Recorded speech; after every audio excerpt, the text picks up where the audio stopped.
supaya akta kita tetap aktual dan mempunyai nilai kepastian. Ya, next. Coba next, Andre. Nah, ini kuasa menjual dalam bentuk penyalahgunaan posisi dominan. Saudara kan pernah ya baca, saya kalau baca WA tuh saya sering ada Habib bilang ada doktrin misquid manfaatkan, artinya penyalahgunaan keadaan. Penyalahgunaan keadaan itu bisa timbul karena keunggulan ekonomis dan keunggulan kejiwaan. Kalau anak transaksi dengan bapaknya ada kejiwaan, pasien dengan dokternya itu ada namanya keunggulan kejiwaan. Kalau keunggulan ekonomis, kalau bank ya, saya debitur, saya mau pinjam duit, bang saya mau pinjam duit nih, sodorin perjanjian kredit, pengakuan hutang, SKMHT, apa-apa, ini kuasa jual. Saya kan nggak mau jual, bang, saya mau pinjam duit. Kalau nggak mau, udah nggak usah, saya nggak kasih kreditnya. Tapi saya perlu duit, Pak. Ya udahlah, karena terdesak, terpaksa. Kalau saya nggak tanda tangan, nggak dapat duit, saya ngertinya. Udah saya tanda tangan. Nah, oleh karena itulah kuasa menjual dibuat sebagai jaminan, ditandatangani pada saat yang bersamaan dengan perjanjian kredit, dengan SKMHT, dengan APHT, dianggap kesepakatan semu, kesepakatan satu pihak yang melahirkan hak untuk menuntut pembatalan. Nah, menuntut pembatalan. Nah, saudara kalau begitu, kalau saya nggak buat, saya nggak dikasih order sama bank. Saya jadi miskin. Enggak. Nah, sama COVID aja kita di rumah, ngertinya. Sama bank aja takut polisi, ngertinya. Ya, nah, saudara berubah. Sudah mulai jadi udah full. Nah, terus saudara harus bagaimana caranya supaya bank bisa menerima? Saudara punya, saya bilang tadi 1253 ada perjanjian dengan syarat tangguh, ngertinya. Saudara pikir, Pak, kita punya undang-undang hak tanggungan, Pak.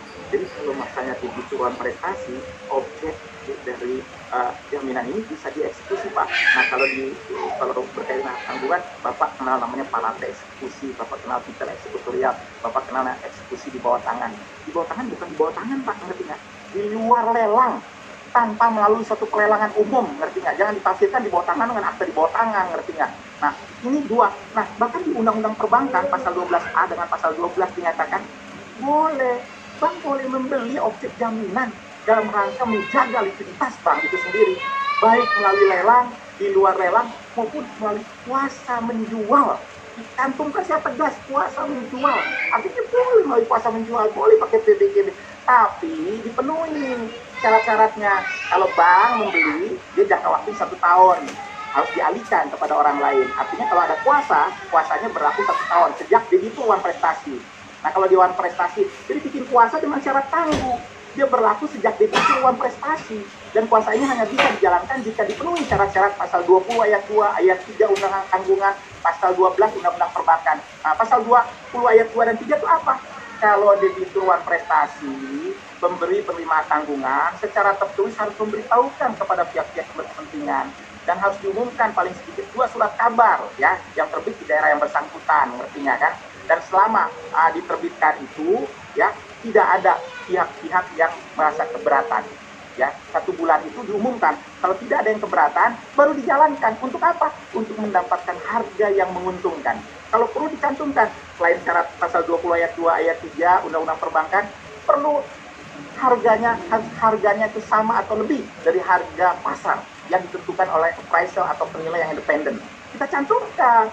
Jadi betul-betul aman, Pak. Kalau debitur prestasi, Bapak bisa gunakan ini kuasa dengan syarat tangguh. Kapan syarat tangguhnya? Dia berlaku sejak debitur prestasi, ya, yang dibuktikan dengan somasi yang dilakukan oleh debitur kepada debiturnya dengan memenuhi syarat-syarat. Misalnya harus ada pemberitahuan, diumumkan dalam 2 surat kabar, ya, di daerah yang bersangkutan, paling lambat selama 1 bulan, dan selama pengumuman itu tidak ada yang mengajukan keberatan. Tidak ada yang mengajukan keberatan.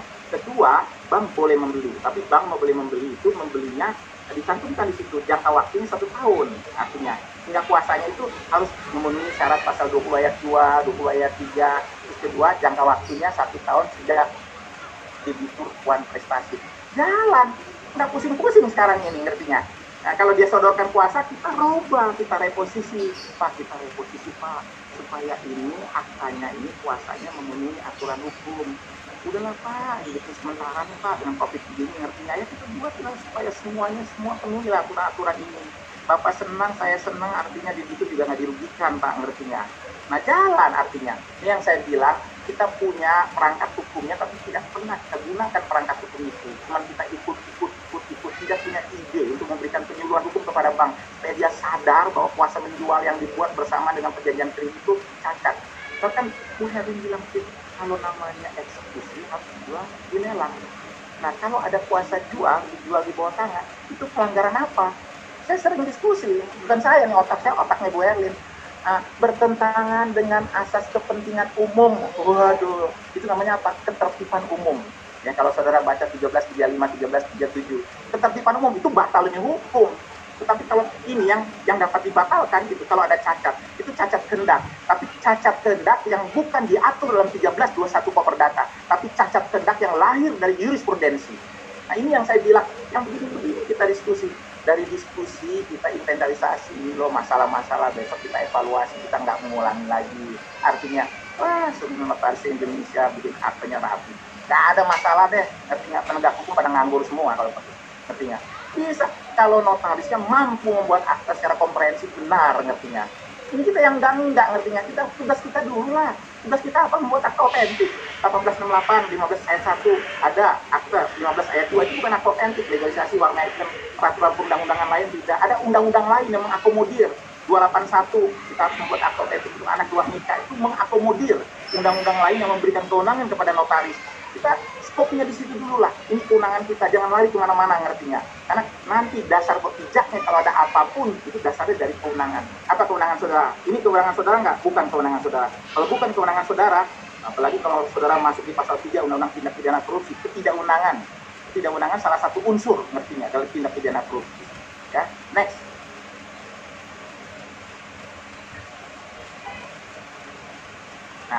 Nah ini syarat batal. Syarat batal itu selalu dianggap ada dalam perjanjian timbal balik. Jadi nggak bisa saudara masukin syarat batal ini dalam perjanjian sepihak seperti hibah, tidak boleh. Ya, mesti perjanjian timbal balik. Nah, saya bacakan. Syarat batal dianggap selalu dicantumkan dalam perjanjian timbal balik jika salah satu pihak tidak memenuhi kewajibannya dan perjanjian tidak batal demi hukum, tapi pembatalannya harus dimintakan kepada hakim. Harus dimintakan kepada hakim. Nah, kata harus orang menganggap, ini imperatif, tidak bisa, harus diminta kepada hakim. Nah, tapi jurisprudensi bilang enggak. Pasal ini letaknya dalam buku 3. Buku 3 itu artinya hukum pelengkap. Boleh disampingkan oleh para pihak kalau dia mengendaki. Boleh disampingkan. Nah, itu yang dianggap satu, ngertinya. Ada yang menganggap satu lagi tidak. Harus dia, rigid dia. Ya, dia terikat, harus dimintakan pada hakim. Ternyata dalam perkembangan jurisprudensi tidak, ini boleh disampingkan. Kalau disampingkan, saudara harus nyatakan klausul itu dalam perjanjian. Dia batal itu sejak kapan? Bukan batal. Sejak wan prestasi. Kapan wan prestasi itu? Nah, tanggal wan prestasi itulah berlakunya kebatalan. Kebatalan itu berlaku sejak wan prestasi. Sehingga kalau tidak ada klausul itu dalam satu perjanjian, hakim bebas. Kalau terjadi kasus, dia bebas menentukan apakah batal, tidak batal. Tapi kalau ada klausul itu dalam perjanjian, hakim terikat. Saya juga ikut ngajar calon hakim, ngerti nggak? Ya, saya udah ajarkan itu, ngerti nggak? Calon hakim. Jadi dalam konteks ini dia terikat, ngerti nggak? Ya, ini kan kebebasan berkontrak, otonomi orang berkontrak. Jadi kalau dia cantumkan di situ, kalau salah satu pihak melakukan prestasi, ya sejak tanggal sekian, kalau dia tidak membayar angsurannya yang dibuktikan, ya, ini dia tukar. Jika sejak tanggal yang ditentukan dalam perjanjian, pihak kedua tidak memenuhi kewajibannya, maka perjanjian menjadi batal dengan lewatnya waktu yang ditentukan. Menjadi bukti kelalaian pihak kedua tanpa diperlukan somasi atau putusan hakim, di mana variat melepaskan hak-haknya yang dapat dijalankan berdasarkan pasal 1266, 1267. Dan dengan demikian, pihak pertama wajib mengembalikan uang yang telah dibayar oleh pihak kedua kepada pihak pertama segera dan sekaligus. Nah, ini klausul ini, saudara baca, cantumkan kapan pembatalannya itu. Pembatalan sejak tanggal wan prestasi. Kalau wan prestasinya banyak dalam satu perjanjian itu bisa terjadi. Wan prestasinya tidak dibayar, yang satu adalah misalnya barangnya. Kita cari wan prestasi yang tertua. Nah, itu yang menentukan ya kebatalan dari suatu perbuatan hukum yang disebut dalam perjanjian. Jadi ini juga saya tambahkan. Jadi kalau perjanjian, kalau saudara-saudara digugat karena wan prestasi, itu ada cedera janji, tidak dipenuhi adanya janji-janji dalam perjanjian. Perjanjiannya sah, ya, tidak ada perbuatan hukum. Tapi kalau gugatan perbuatan melawan hukum lain, ada cacat ya dalam perbuatan hukum. Bisa yang ancamannya batal di hukum dapat dibatalkan. Nah, kalau misalnya ada perbuatan melawan hukum, di sini lahir tanggung jawab notarisnya. Kalau wan prestasi, saudara tenang aja. Kalau ada gugatan wan prestasi di bawah akta-akta saudara tidur nyenyak aja. tidur nyenyak, nggak ada masalah. Ya, karena prinsipnya kalau orang prestasi perjanjiannya sah dan mengikat. Cuman dia bisa lakukan tuntutan supaya perjanjiannya itu dibatalkan, membayar ganti rugi, peralihan resiko, membayar dia perkara kalau sampai disidangkan di muka pengadilan. Itu tuntutan, ya.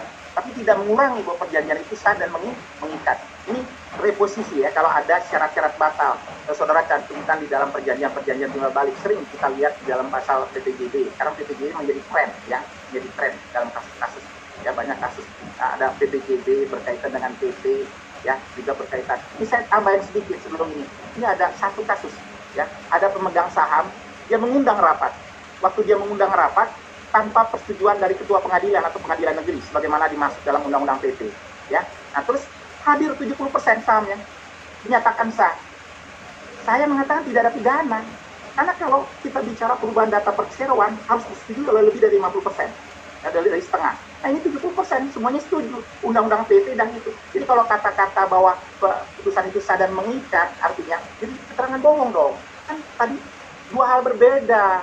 Kalau ini ketidakwenangan, orang datang tidak persetujuan ketidakwenangan, tapi undang-undang PT dan anggaran dasar, kalau ada persetujuan lebih dari setengah sah, ngertinya. Apakah ini tidak digunakan atau digunakan, itu perdata, bukan pidana. Kalau pidana itu fakta, bukan ketidakwenangan, ngertinya. Nah, ini yang perlu kita jelaskan ke orang-orang, artinya. Jangan ketidakwenangan masuk, ngertinya. Nah, jadi kecuali kalau misalnya quorumnya misalnya lebih dari setengah, tapi tidak lebih dari setengah, saudara nyatakan lebih dari setengah, itu palsu, ngertinya. Pidananya masuk, ngertinya. Ini saya lagi perdalam soal ini supaya kita bisa sebarluaskan supaya notaris aman, tidak karena perbuatan hukum, karena ada perbuatan yang melawan hukum dalam satu akta kita ditarik-tarik sebagai kesalahan pidana. Perbuatan ini perbuatan yang melanggar hukum pidana, tidak selalu, ngertinya. Ya, coba next, Andrea, ya. Nah, ini jual beli dan pengosongan. Tadi jual beli dan pengosongan mana tuh? Sebelumnya Andrea. Sebelumnya. Nah, ini saya jelaskan sendiri. Ini terjadi, ini kasus nih, ngerti nggak ya? Kasus yang terjadi, saya dipanggil ya untuk memberikan keterangan, tapi berkaitan dengan pajak, Jadi ada orang bikin jual beli. Setelah jual beli, dia buat 3 bulan setelah jual beli, penjual wajib mengosongkan, ya, menyerahkan objek ini kepada pembeli. Tapi pada waktu dia serahkan, pembeli wajib membayar 3 miliar misalnya. Apakah ini benar? Kita jangan asal buat. Jual beli itu sifatnya tunai dan terang. Hukum adat itu terang. Kenapa terang? Harus dilakukan di hadapan kepala adat, kepala desa. Sekarang PPAT terang. Kalau terang kenapa? Dia menjamin perbuatan hukum itu sesuai dengan tertib hukum. Itulah adatiumnya, ngertinya kan? Sekarang di hadapan PPAT. Nah, ada visual, ya. Nah, kalau tunai, dilakukan penyerahan. Itulah hukum adat, ngertinya. Kalau ada pembayaran tunai, kemudian ada penyerahan, sudah beralih, baik fisik maupun yuridis. Nah, pembelinya sudah bayar, sudah penuhi kewajibannya. Terus sekarang, waktu dia serahkan, kenapa harus bayar ganti rugi? Pertanyaan saya simpel, ganti rugi hanya dapat dikenakan kepada orang yang melakukan perbuatan melawan hukum. Ganti rugi hanya dapat dikenakan kepada orang yang melakukan wan prestasi. Pembeli tidak melakukan wan prestasi, dia tidak melakukan perbuatan melawan hukum, tapi dia wajib membayar ganti rugi. Inilah yang disebut perjanjian simulasi, perjanjian bohong-bohongan. Keadaan juridisnya disembunyikan. Ini ada jual beli, ada pengosongan. Tapi keadaan juridis ini disembunyikan dari orang lain. Hanya berlaku bagi para pihak sendiri. Orang lain tidak mengetahui. Apa? Harganya disembunyikan. Sehingga pajaknya berkurang, BPHPB-nya berkurang, ya, bayar PNBP-nya dalam konteks balik namanya jadi berkurang, artinya negara dirugikan. Nah, kalau dalam keadaan begini, para pihaknya minta, saudara tolak. Saudara bikin perjanjian pengosongan dan ganti rugi merupakan perjanjian simulasi. Saya katakan bikin, Pak, bikin aja perjanjian pengosongan, gak usah ganti rugi. Bapak duit udah banyak, intinya. Aku bikin sewa menyewa, pakai uang sewa, Pak. Atau menumpang tanpa bayar, Bapak dapat pahala. Artinya banyak jalan keluar yang kita bisa memberikan penyuluhan hukum. Jadi kita nggak buat akta itu cuma semata-mata ada fakta tuangkan, analisa dulu, ngertinya. Benar nggak ini, ngertinya? Ya, dari segi hukumnya, doktrinnya, lihat lagi dari jurisprudensinya dan sebagainya. Nah, kalau ada kasus-kasus begini, ada jual beli bikin pengosongan, boleh saudara bikin perjanjian pengosongan, tapi pengosongannya tanpa ganti rugi. Atau sisanya itu jangka waktunya saudara bikin sewa menyewa, atau kalau dia nggak punya uang, bikin namanya perjanjian menumpang, gratis menumpang. Ya, next Andrea. Ya, nah kalau yang ini saya coba masuk di undang-undang, nanti ada, kita bicara tentang PP, saya punya kasus tentang PP berkaitan dengan peningkatan modal dan modal dasar, modal ditempatkan dari stok, itu menarik sekali, ngerti nggak? Sampai pengadilan bilang, Pak, harusnya notaris begini, gimana? Artinya, entah saya masukkan. Nah ini saya cuma lihat, ada pengakuan anak luar nikah banyak mereka buat, yang tunduk pada BW ya, pada BW. Ini ada undang-undang baru, undang-undang satu dengan lainnya mesti kita ikat dalam satu keterjalinannya, kita implementasikan di dalam aktanya supaya sempurna. Nah kita lihat, saya ambil contoh 284, pengakuan anak harus dengan persetujuan ibu anak tersebut. Ya, 281, pengakuan anak luar nikah dibuat dengan akte otentik. Inilah kewenangan yang diberikan BW kepada notaris. Saudara baca pasal 1 ayat 1 Undang Jabatan Notaris, dia mempunyai kewenangan berdasarkan undang-undang lain. Undang-undang lain itu mengakomodir undang-undang lain yang memberikan kewenangan kepada notaris. Kan rezeki nih undang-undang BW ini. Anak luar nikah dibuat dengan akte otentik. Ya, tapi harus persetujuan ibu. Tapi undang-undang administrasi kependudukan mengatakan bahwa pengakuan anak hanya berlaku bagi anak yang orang tuanya telah melaksanakan perkawinan sah menurut hukum agama, tetapi belum sah menurut hukum negara. Undang-undang administrasi kependudukan ini sudah membedakan. Ada perkawinan sah menurut hukum agama, ada perkawinan sah menurut hukum negara. Ada dua, tapi lah artinya. Tapi kalau ibu mau mengakui, menikah dulu secara sah menurut hukum agama. Supaya nggak zina anaknya, artinya. Nah, atas putusan MK, pasal 43 ayat 1 Undang Perkawinan, anak luar nikah mempunyai hubungan hukum dengan ibu dan keluarga ibunya dan dengan seorang laki-laki sebagai ayahnya yang dibuktikan dengan ilmu pengetahuan teknologi dan bukti hukum lainnya. Jadi kalau kita bicara pengakuan anak, ya kalau yang meninggalnya itu laki-laki, ya laki-laki, baru ada kaitan dengan pengakuan anak luar nikah. Ya, diakui nggak masa hidupnya? Tidak. Kalau dia tidak diakui semasa hidup, kita lihat ada nggak ilmu pengetahuan teknologi dan bukti hukum lainnya. Nah, ini saya ambil contoh. Ini ada orang meninggal dunia, laki-laki. Nah, dia berhubungan di luar nikah. Nah, dia berhubungan di luar nikah diakui, diakui. Berhubungan luar nikah diakui. Ada dia berhubungan di luar nikah, di akte kawinnya, di akte kelahirannya, anak dari seorang wanita, anak luar nikah. Artinya kita harus dibuktikan betul nggak nih bapaknya. Ini berkaitan dengan asal usul anak dalam tindak pidana. Betul nggak? Jangan-jangan dia mengaku itu anak saya. Dulu dinaksir dia, ngerti nggak, dia nggak mau, sekarang ngaku, ngerti nggak? Gak ada kaitan dengan dia.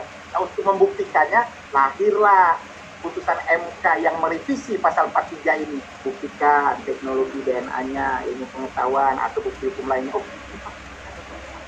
masa hidupnya dia menjadi wali dari anak itu. Nah, dalam pertimbangan hukumnya dikatakan dia ayah dari anak itu. Saudara masukkan buat dia anak luar nikah. Berdasarkan penetapan pengadilan, itu bukti hukum lainnya yang kita akomodir dari putusan MK nomor 46 PU 8/2010 ini. Nah, ini satu. Nah, kedua, kalau ada pengakuan anak luar kawin, suruh dia dulu, dia menikah dulu secara sah menurut hukum agama. Mana buktinya? Surat keterangan nikah yang dibuat oleh pemuka agama, misalnya di bawah tangan. Mana? Nah, diletakkan di bawah tangan. Oh, sudah menikah. Mana persetujuan ibu anak itu? Ada persetujuan ibu anak itu. Kan dua ya kita akomodir. Ada persetujuan ibu anak itu, terus kemudian dia sudah menikah secara sah menurut hukum agama. Baru sudah ada buah atau pengakuan anak luar nikahnya. Ini enggak. Mana persetujuan ibu anak itu, bikin akte pengakuan anak luar. Terus sudah lupa. Ini ada undang-undang yang dibuat oleh DPR dan Presiden mengikat semua pihak, ngertinya. Nah, maksud seminarkan ini, apakah ini berlaku hanya bagi mereka yang tunduk pada BW atau berlaku untuk yang lain-lainnya. Angkat dalam bentuk seminar, undang pakarnya, bukan ini pakar anak luar nikah. Ya, buku-bukunya saya baca, ngertinya. Ini saya bukan ini, bukunya dia saya udah baca seluruhnya, ngertinya. Ya, jadi kita bisa aplikasikan ya, literaturnya dia baik dan sebagainya. Coba next, ini tadi. Next Andrea. Nah, ini saya kasih contoh ya, bagaimana revisi akte pengakuan anak luar nikah di bagian premisnya ya bahwa penghadap dan nona B ya. Ini kalau namanya, kalau kita penghadap tuh sebutkan nama, tempat tanggal lahir ya, keluarga negaraan, pekerjaannya. Keluarga negaraan harus disebutkan. Kalau saksi tidak, ini orang lupa, ngertinya. Persoalan kecil aja bisa menjadi masalah, ngertinya. Saudara lihat, kenapa penghadap keluarga negara ini berkaitan dengan saham-saham PMA, berkaitan dengan tanah-tanah yang tidak boleh dimiliki oleh warga negara asing dan sebagainya. Oleh karena itu disebutkan warga negaranya, penghadap dan nona B, misalnya masing-masing tidak terikat perkawinan secara sah menurut hukum negara, tapi telah menikah sah menurut hukum agama pada tanggal sekian, bertempat di mana. Ini loh, dan tidak didaftar atau dicatat menurut hukum negara, demikian berdasarkan surat keterangan nikah yang dilakukan di pembuka agama. Dijelaskan dia sudah menikah. Kemudian dia dan dia di luar nikah telah dilahirkan seorang anak. Ini buktinya. Sekarang dia bermaksud untuk mengakui Nona C sebagai anak yang dilahirkan di luar nikah dengan Nona B dalam akta ini. Dan untuk pengakuan tersebut, penghadap telah mendapat persetujuan dari ibunya, Nona B itu sebagai ibu dari Nona tersebut, yang turut hadir dan ikut menandatangani akta ini. Nah, ini premis membuktikan bahwa semua undang-undang administrasi kependudukan, undang-undang perkawinan, BW, kita akomodir, kita racik menjadi satu yang sempurna. Ini yang namanya reposisi. Sederhana. Kelihatannya sederhana ini artinya. Kalau kita nggak baca, kita lupa. Kita lupa dengan peraturan ini cacat. Cacat ini bisa menimbulkan kebatalan. Kebatalan, kita bicara anak luar nikah. Kalau meninggal, itu berkaitan dengan warisan. Warisan itu ada yang kecil, ada yang besar, ada punya nilai ekonomis. Ini yang ditarik-tarik. Tapi kita buat akta itu, coba kita reposisi. Kita cari mana putusan-putusan yang banyak, itu kita kumpulkan, kita buat tim, ngertinya, untuk menyusunnya. Ya, kita jangan lihat lagi putusan-putusan MK yang berkaitan dengan akta notaris, kita inventarisasi semuanya. Mana yang harus kita revisi, mana yang harus kita revisi, ngertinya. Baru sempurna, artinya. Ya, artinya akta-akta yang kita buat itu menjadi sempurna. Coba next.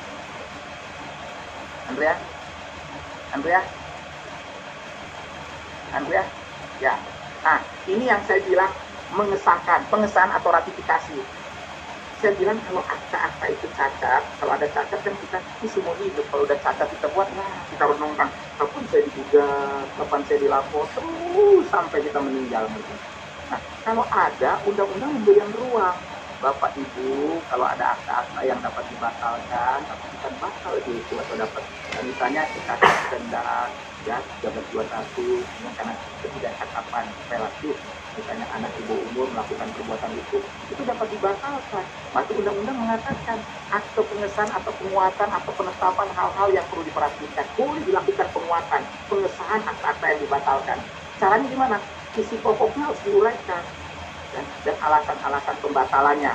Nah, mesti dijelaskan dalam akta pengesahan itu dicantumkan isi pokoknya, itu alasan untuk menyebabkan dapat dituntutnya pembatalan. Dan dengan dilakukan pengesahan dan penguatan, aktanya hilang cacatnya, dia menjadi sah dan berdaya surut. Hak untuk menuntutnya menjadi lepas, ngertinya. Nah, ini bisa kita lakukan karena pasal 1892 Koperdata membuat ruang bagi notaris untuk membuat, misalnya ada sewa menyewa dibuat oleh anak di bawah umur dengan orang lain. Nah, sekarang udah dibuat, berarti kan ini akta ini sah, sepanjang tidak dibatalkan oleh anak itu setelah anak itu dewasa, atau oleh orang tuanya yang menjalankan orang tua, atau oleh walinya yang menjalankan perwalian. Sepanjang itu tidak dibatalkan, jangan sah artinya. Tapi membuka ruang bagi orang tuanya untuk membatalkan sepanjang anak itu masih di bawah umur. Atau kalau anak itu sudah dewasa, bisa juga dibatalkan. Atau kalau tidak ada kekuatan orang tua, oleh walinya bisa membatalkan. Nah, untuk tidak membatalkan, ada di sini dikatakan. Nah, bagaimana cara kita membuatnya? Nah, buat orang tua sebagai pihak pertamanya, baru si penyewanya pihak kedua. Jelaskan. Nah, ini loh, artinya kan, bahwa si Nona B ini dengan ini telah membuat perjanjian. Waktu dia buat, dia masih tidak cakap, ya, untuk tidak memiliki cakapan relatif 18 tahun, sehingga melahirkan hak bagi penghadap orang tuanya untuk membatalkan. Sekarang mereka sepakat untuk melakukan penguatan dan pengesahan 1892 Koperdata kita ini, ya, dan dia menerima maksud dari si penghadap itu melakukan penguatan. Dengan penguatan ini, maka akta itu menjadi sah. Dia melepaskan hak untuk menuntut. Ini yang saya bilang pengesahan atau ratifikasi. Nah, saudara bisa, kita kan tahu itu cuma renpoint. Pembatalan, ada renpoint, ada kesalahan ketik dan tulis, ngerti nggak? Cuma itu aja, ngerti nggak? Ini bikin ruang. Saudara-saudara notaris, nggak usah khawatir, kata Billy. Kalau ada cacat-cacat yang dapat dibatalkan, saudara bisa. Bagaimana kalau cacatnya tentang silang, paksaan, atau penipuan? Boleh. Panjang itu sanksi dapat dibatalkan, bisa dikonstruksikan, dibuat reposisinya untuk penguatan dan pengesahan. Nah, penguatan pengesahan itu macam-macam kan perbuatan hukumnya. Ada sewa menyewa dan sebagainya. Di sewa menyewa, miliknya anak di bawah umur, jadi sewa menyewa dia nggak boleh buat, tapi dibuat juga ngertinya. Nah, kita bisa undang mereka, orang tuanya, kalau saudara melakukan penguatan, ya, supaya akta ini sah. Jadi tidak dibatalkan, tetap dia berdaya surut. Nah, ini yang saya bilang, ini reposisi ini secara pintas ini cuma tahu pola, ini pola yang bisa kita terapkan. Next, ini banyak soal ini. Nah, ini akta penguatan pengesahan, saya kasih contoh nih, ini contohnya. Nah, kan kalau kita kasih contoh lengkap, ntar kalau mau contoh lengkap minta sama pengen di Banten. Nah, saya coba buatin dulu. Penghadap Tuan A selaku ayah yang menjalankan orang tua dan berwenang bertindak untuk dan atas nama anaknya Nona B tersebut sesuai dengan ketentuan pasal 1892 Kitab Undang-Undang Perdata, dengan ini memberikan pengesahan dan penguatan terhadap perjanjian sewa menyewa nomor 4 tanggal sekian yang dibuat di hadapan, misalnya ini Sarjana Hukum Notaris Jakarta, dan penghadap Nyonya C selaku penyewa menerima baik pengesahan, dia menerima, ada pengesahan. Nah, dengan pengesahan ini, ya, dimaksud pasal 1 tadi, maka perjanjian sewa menyewa menjadi sah dan mengikat pada semua pihak. Sejak tanggal apa? Wilayah surut, sejak tanggal sewa menyewa itu. Nah, penghadap Tuan A selaku ayah dan orang tua melepaskan hak untuk menuntut pembatalan perjanjian sewa menyewa tersebut. Ini pokoknya, tapi saudara kan bisa artinya membuat nanti lebih lengkap dan sempurna. Tapi yang pokoknya ada pengesahan penguatan. Dengan pengesahan penguatan itu menghapuskan cacatnya, dia menjadi sempurna. Nah, dengan demikian juga menghilangkan hak untuk menuntut pembatalan. Ya, ini kita pelan-pelan. Jadi kalau maksud saya reposisi terhadap akta-aktanya, dan kita bisa melahirkan akta-akta baru, ngertinya ya, akta-akta baru. Nah, coba next lagi. Nanti kalau kurang kita diskusi nih, soalnya ini waktunya 1 jam, ya. Nah, kalau ini saya sengaja nih, saya kan juga ngajar dastek nih, jadi saya bilangin, ada notaris teman, tapi saya tulis penghadap untuk sementara ada, saya kasih contoh, bukan artinya ini, di Depok, tapi saya tanda tangan di Jakarta, publiknya, publik ketawa, gitu ngertinya. Dipanggil sama polisi, saudara kasih keterangan palsu dong, ngertinya. Nah, saudara bingung dong sama penegak hukum, ini keterangan palsu ini bukan kepalsuan dalam konteks pidana, Pak. Karena bukan isi aktanya, tanda tangannya sah, identik. Terus kedua, isi akta perbuatan hukumnya tidak dipermasalahkan, tidak ada palsu. Yang palsunya keterangannya. Ini ada kepalsuan, ada kepalsuan pidana, tidak pidana. Itu kepalsuan dalam konteks pelanggaran jabatan ansik artinya. Nah, ini harus kita gempurin kemana-mana artinya, supaya kita aman buatnya. Nah, sekarang kalau ada notaris di kota Depok, ya penghadapnya bertempat di Bogor, pembacaan akta ditantangkan di Bandung, boleh nggak? Boleh, Pak, panjang wilayah jabatan. Yang tidak boleh kalau kita tanda tangan akta di luar bumi, nggak boleh, itu orang udah meninggal gitu. Panjang ini boleh, sebutin pada hari ini Senin tanggal sekian, ini saya nggak jelaskan ya, berhadapan ini wilayah jabatannya saudara sebutin. Kita punya tempat kedudukan, punya wilayah jabatan. Saya di Depok, wilayah jabatan Jawa Barat. Saya boleh menandatangani akta di luar tempat kedudukan, sepanjang tidak secara teratur dan tetap, ya. Sepanjang juga masih dalam wilayah jabatan, boleh. Ya, tanda tangan sekarang di Cimahi, boleh nggak? Boleh. Artinya kan tidak teratur, ngertinya. Kalau teratur kita pegang bank di sana terus menerus, tidak boleh, ngertinya. Nah, dengan hadiri 2 orang saksi, di komparisinya saudara tulis Tuan A lahir di Jakarta pada tanggal sekian, swasta warga negara Indonesia bertempat tinggal ini. Untuk masuk ini sementara berada di kota Bandung, dicoret, ya. Ini kita tiru yang kemarin. Tapi dulu kan saya belajar dari ya, kalau dulu, sekarang kan hidupnya berkembang. Dulu nggak ada COVID, sekarang ada COVID, pola hidup kita harus berubah. Sama dengan apa saya bilang artinya. Saudara jangan ikutin terus. Nanti di akhir aktanya saudara lihat, segera setelah akta ini saya notaris bacakan kepada para penghadap dengan dihadiri oleh orang saksi akta tersebut, maka pada saat itu juga akta ini ditandatangani oleh para penghadap, para saksi akta dan notaris bertempat di kota Bandung, Jalan Pasir Kaliki nomor 50, Provinsi Jawa Barat. Wilayah jabatan saya Jawa Barat, saya tanda tangan di Jawa Barat. Boleh nggak? Boleh. Artinya, nggak usah pakai sementara. Kalau mau sementara, saya udah bilang kalau ngajar di mahasiswa ya, untuk sementara ini berada di muka bumi. Kalau di muka bumi seluruh Indonesia, panjang bumi ini, ngertinya. Nah, jadi nggak ada keterangan palsu. Kalau ini enggak, sementara di kota Bandung, kan di Depok, ngertinya. Nah, terus ada orang laporkan, ini palsu betul. Keterangan palsu dalam akta otentik, tapi kepalsuan ini kepalsuan pidana. Kalau kepalsuan pidana kan mesti ingat perbuatan hukumnya, ada palsu nggak? Membuat akta palsu, memberikan keterangan yang tidak sebenarnya, itu tolok ukurnya, itu parameternya. Nah, kita membuat akta, kita paham, kita bisa memberikan kejelasan secara hukumnya. Itu yang saya mau, artinya. Jadi kita nggak bikin akta, tapi kita nggak bisa bikin argumentasi kalau ada kasus, baik perdata maupun pidana.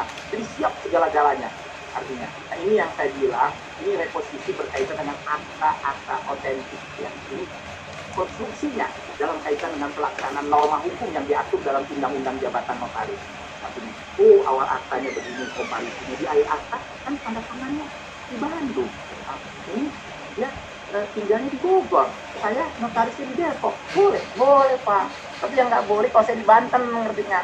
Karena absolut kita dilarang menjalankan jabatan di luar wilayah jabatan, itu absolut. artinya. Ya, saya nggak bicara sanksinya dulu absolut. Kalau masih di wilayah kita boleh Pak.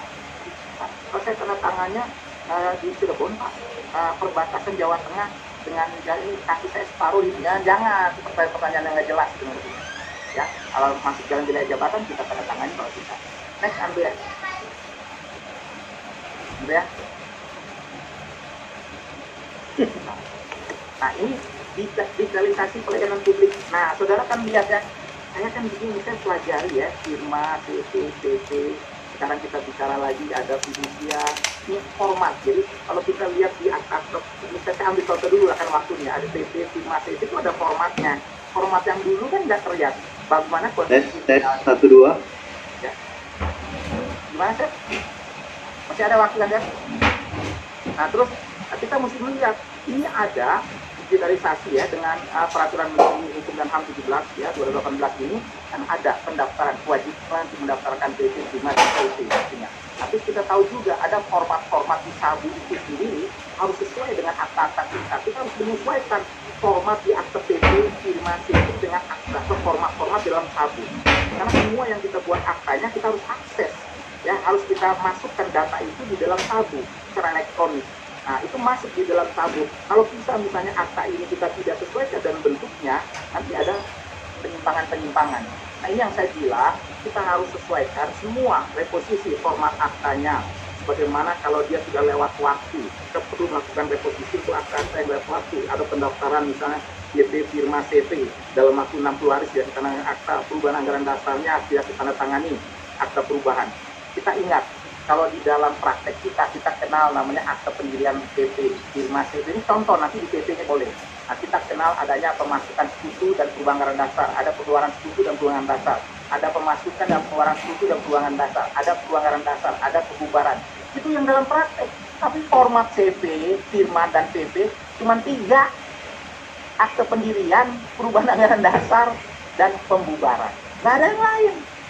Jadi kalau kita ada pemasukan dan pengeluaran, bikin perubahan namanya, supaya sinkron dengan akses itu sendiri. Bagaimana kalau sudah lebih dari 60 hari? Tidak lagi dapat digunakan akta itu untuk melakukan pendaftaran Firma, CP, atau PP itu ya, kepada Menteri secara elektronik melalui Sabu, sistem administrasi badan usaha. Tidak boleh. Kalau tidak boleh, apa kita pasif? Nah, kita bikin aja Pak penegasan, gitu ngerti nggak? Di mana ada judul penegasan? Yang ada cuma pendirian, perubahan. Saudara bikin perubahan, tetap perubahan, tapi di dalam premis jelaskan, kamu dulu bikin akta ini, ya, ini akta pendiriannya. Tapi dalam jangka waktu tidak pernah kami lakukan pendaftaran melalui Sabu pada Menteri melalui Sabu dan sudah melampaui jangka waktu 60 hari. Tidak sekarang kasihkan permasuk untuk mengajukan kembali. Nah, untuk mengajukan kembali perlu kita lakukan penuangan kembali akta pendirian itu dalam akta ini. Jadi dituangkan lagi, ngerti nggak? Tapi dalam premis orang bisa lihat, oh ini pendirian, ini sekarang pendirian lagi. Oh pendirian ini dalam konteks apa? Karena dia wajib daftarkan lebih dari 60 hari, dia tidak bisa digunakan. Sekarang mereka berhak untuk mendaftarkan. Nah untuk itu mereka sekarang lakukan penegasan lagi, ya, untuk menuangkan kembali, ya, akta pendirian muat anggaran dasar ini dalam akta ini yang selengkapnya berbunyi sebagai berikut. Jadi orang bacanya enak. Kalau jadi kasus dilihat, oh ini pendirian, oh ini karena sudah lampau waktu 60 hari. Ngertinya. Jadi ini satu kesatuan yang bulat, ngertinya. Cuma mengulang saja, karena sistemnya sudah dikunci. Sistem, kalau kita bicara Sabu, SAB, itu sistem. Petugas-petugasnya tidur semuanya. Itu sistem, kita tidak masukkan. Kalau lebih dari 30 hari, dari 60 hari, artinya selesai. Gimana, Chef? Habis. Gimana, Chef? Waktunya? Belum Pak, masih 10 menit lagi Pak. Oh, masih. Nah jadi ini digitalisasi ya. Jadi kalau ada perubahan anggaran dasar, kalau misalnya perubahannya ternyata lebih dari 30 hari, saudara nggak usah khawatir. Datang lagi Pak, kita bikin perubahan tapi ini penegasan Pak. Ini Bapak punya akte pendirian, dulu sebetulnya ini. Ada yang masuk si D misalnya, nah, karena merubah pasal 5 anggaran dasar. Nah, yang dimuat dalam akte perubahan nomor sekian, tapi akte perubahannya tidak pernah dilakukan pendaftarannya dan setelah melampaui 30 hari sejak tanggal itu. Dan sekarang mereka sepakat ya untuk melakukan pendaftaran perubahan dasar. Untuk itu mereka akan dengan ini membuat melakukan penegasan, ya, penegasan dalam akta pendirian ini dituangkan kembali dalam akta ini yang anggaran dasarnya disebutkan di premisnya, terus itu tinggal diulangkan. Saudara masuk, ngertinya, oh iya, ini akta tanggal 5, ini ternyata tanggal 7 bulan berikutnya. Jadi satu kesatuan, satu paket kita masuk. saya sebelum masuk isinya lah, ngertinya kita bicara KBLI, kita bicara OSS sebagai belum, kita bicara reposisi aktanya dulu. Ya, bagaimana kita melakukan reposisi aktanya sama ya dengan ini. Saya cuma bilangin aja, ini saya dapat masalah-masalah berkaitan dengan firma CV ini. Satu, firma CV PP bukan badan hukum, Makanya, oleh karena itu pendirian firma, perubahan anggaran dasar firma, pembubaran firma harus dibuat dalam bentuk akte partai. Tidak dikenal forum kehadiran, tidak dikenal forum putusan, tapi prakteknya ada. Itu jadi ribut ngertinya. Kecuali kalau pembubaran firma dan CV, kalau tidak di dalam anggaran dasar tidak dicantumkan likuidaturnya, rapat terakhir bisa mengangkat likuidatur ya berdasarkan suara terbanyak kalau tidak terjadi konflik, terjadi musyawarah mufakat. Nah ini kenyataannya dibikin musyawarah apa? Tidak. Bahkan tindakan pemilikan, enggak ada notaris buat firma CV di dalam pasal 5-nya bahwa direktur berwenang mewakili CV di dalam luar pengadilan, mengikat CV dengan pihak ketiga pikiran CV menerima dan mengeluarkan uang atas CV dengan pengecualian untuk tindakan-tindakan hukum ini harus persetujuan semua sekutu. Dia bubarin CV-nya. Saya tanya, kenapa Bapak bubarin? Kalau bubaran ini akte partai, Pak. Semua sekutu punya hak veto. Bapak baca dong pasal 5. Tapi bodoh bener. Baca pasal 5. Direktur berwenang mewakili, tidak ada pembubaran ini perlu persetujuan. Saya bubarin ngertinya. Wah, bagus juga kamu ya. Belajar di mana? Ngertinya di Bulan ngertinya. Ini kasus ngertinya. Bubarkan PT dengan direktur. Dasarnya pasal 5 ngertinya. Nah, yang begini-begini kan kasus ngertinya. Nah, kita share ke orang, jangan ya kalau bubarkan PT ini akte partai bukan badan hukum semua. Artinya pendiri sekutu harus menyetujuinya. Apalagi kalau ada tindakan-tindakan pemilikan ya, harus dengan persetujuan semua sekutu, tidak boleh tidak dikenal forum kehadiran, tidak dikenal forum putusan, ngerti nggak? Masih ada. Jadi kalau dibilang ya kita enggak, tapi masih ada kasus tapi nggak ada CV bilang dia rubah anggaran dasar yang hadir cuma 3 sekutu, katanya tidak, ada mau forum di mana? Warung kopi, forum, saya bilang artinya, nah, ini yang nggak ngerti artinya. Nah ini pelan-pelan lah kita lakukan reposisi. Nah sama, kalau kita bicara firma CV, saudara juga ini banyak yang terjadi, hampir semua, artinya banyak yang terjadi kalau ada pemasukan imbreng. Kita tahu PP, firma, dan CV ini esensinya, unsurnya, terbentuknya itu adalah pemasukan, uang, barang, atau keahliannya. Kalau barang masih dipilah-pilah, kalau uang nggak perlu persetujuan suami istri. Uang itu bukan barang, artinya. Uang itu alat pembayaran, artinya. Orang yang memegang uang dianggap dia miliknya. Termasuk barang-barang yang dari segi besit berlaku sebagai pikiran sempurna. Benda-benda bergerak berwujud, piutang-piutang atas bawah. Orang yang menguasai dianggap sebagai pemilik, nggak perlu persetujuan suami istri. Tapi kalau barang-barangnya terdaftar, mobil terdaftar, bisa diidentifikasi apakah ini milik bersama atau bukan milik bersama, nggak ada persetujuan, digugat pengadilan. Perlu nggak persetujuan suami istri? Ya perlu Pak, ini kan pemasukan, apalagi miliknya dimasukkan ngertinya. Nanti lihat kapan nikahnya tanggal 5, mobilnya kapan belinya tanggal 6, yang dimasukkan mobilnya untuk rental, tidak ada, jadi cacat aktanya jadi kemana-mana. Dan bahkan CV ini sudah pinjam duit kiri kanan gara-gara satu akta. Oleh karena itu kita pelan-pelan lah, kita bisa bedah semua, ngerti nggak? Oh kalau ini bukan badan hukum, kalau ini badan hukum, artinya saya tahu. Nah saya ada ini kasus yang menarik ya, supaya notaris-notaris tahu dalam konstruksinya. Ini karena waktunya ya.